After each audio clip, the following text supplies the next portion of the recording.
somebody has an idea and you need money to do a proof of concept.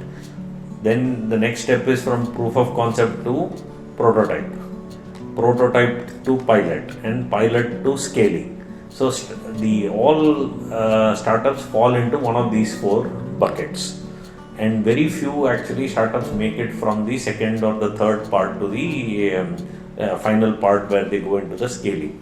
And in each level, how you need to think is very, very different. Earlier businesses had a long time to adapt while growing. So sometimes businesses used to adapt, they used to take about 10 years to make this change.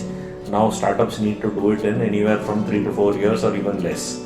So the pace of change is very high, but the people who found these startups and stick to them need to be aware of that.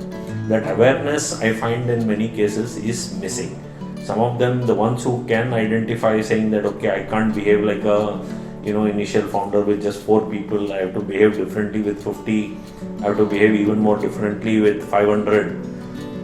Making that mental jump is going to be one huge issue.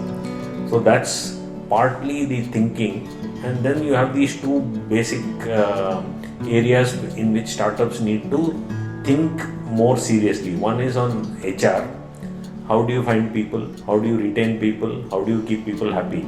Just money is not going to do it. It's going to be a combination of things. And there's no one answer for that. And the next thing is, how do you deal with money? Finance is another area that most startups don't understand.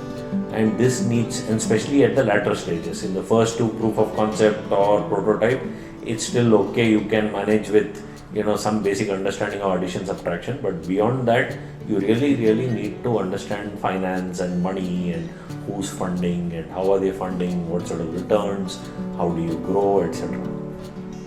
Last, but I think the most important part is any startup which wants to grow to doing scaling, especially when it comes to scaling, is to understand that essentially you are selling a good story about your potential and what the future holds for you. And this means that doing a linear increase will not satisfy most investors, especially if you want people to put in money.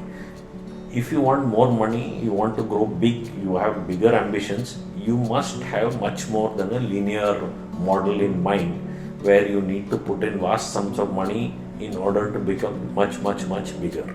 That's currently the issue with most of the startups, is that they're looking at it in a very linear fashion. If you want to become large in the space of 3 years or something, then you need to look at it in much more ways where you're willing to live with losses.